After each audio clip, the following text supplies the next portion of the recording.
Alright, so system 11-0 out of a Pinbot, as well as the soundboard is on here too. Real quick, so the soundboard we did a bunch of caps, so 1, 2, 3, 4, 5, 10 UF.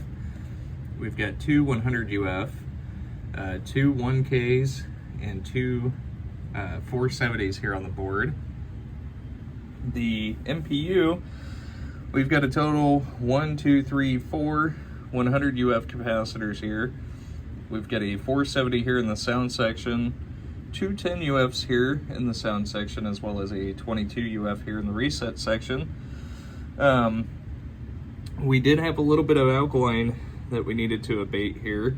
So as you can see, we have sanded down at least the battery terminals, and then also underneath these two PIAs, and then also conformal coated over top of.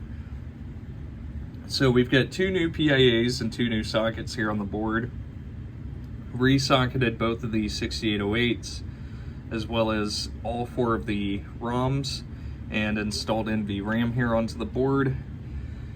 Replaced the 0.156 header, and down here we had solenoid 17 was locking on, which was this transistor here, so that's been swapped out for a TIP 102.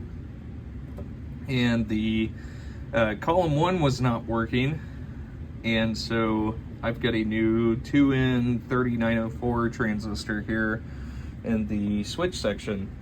And let's go ahead and get this thing powered up. And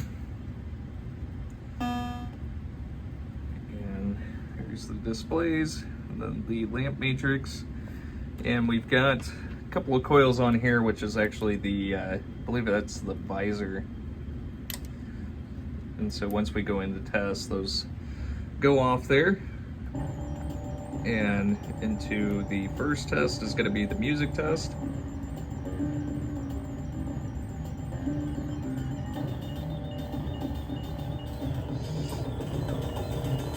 So turn that up a little bit. Oh shit. I didn't go through all of the sounds there. I clicked the wrong button.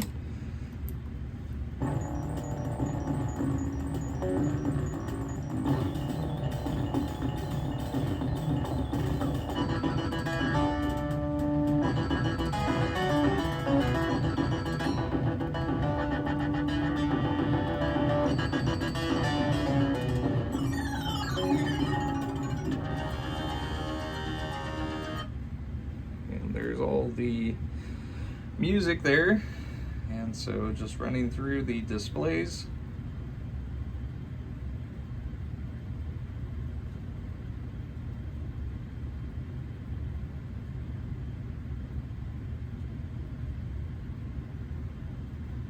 And all displays are working.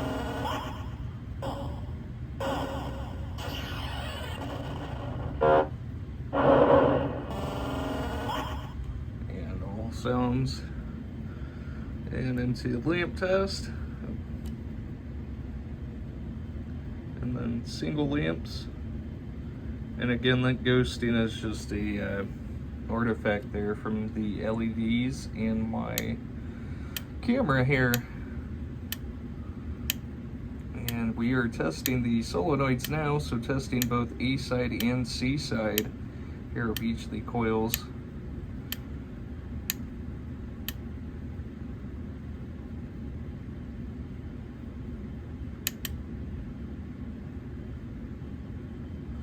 And into the special solenoids here.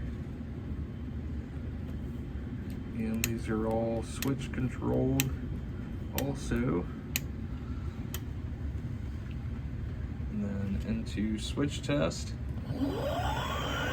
So we are going through diagonally, testing both rows and columns here. What is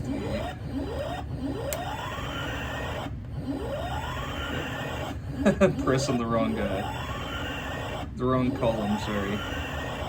Last switch here in Pinbot is switch 60 there. So all of the switches are reporting correctly. And I did go ahead and set this to free play. And with having the NVRAM there on the board, it's going to continue to keep the settings.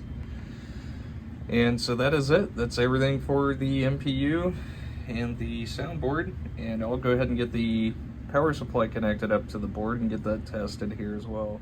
Alright, so we've got the power supply here on the bench. And we'll go ahead and get some voltages here.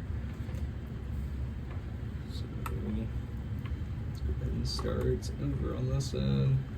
Grab the high voltage. So there's going to be the negative and the positive there. And we've got 5 volts, which should be here. Sorry, I've got this long header here, and it's kind of tough to see the pin. So negative 14, or sorry, negative 12, positive 12, and then we've got 5 volts, and then another 12, and then a string of 5 volts here. Trying not to block so a string of 5 volts.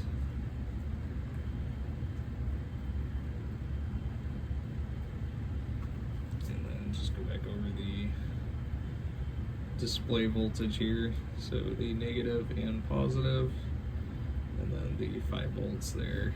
So what I've done here on the power supply is I have replaced all 0.156 headers here throughout the board. So we've got all brand new Molex 0.156 headers. We've got all new capacitors, so 2 100 UF, 160 volts, a 330 UF. We've got a 15K snap cap that I've installed here on the board, and I'll actually show here. So what I've done is I've installed an eyelet here on the board for the positive post to go through, and I run a solid core wire that's just basically banjo string to the board and soldered into the positive post here.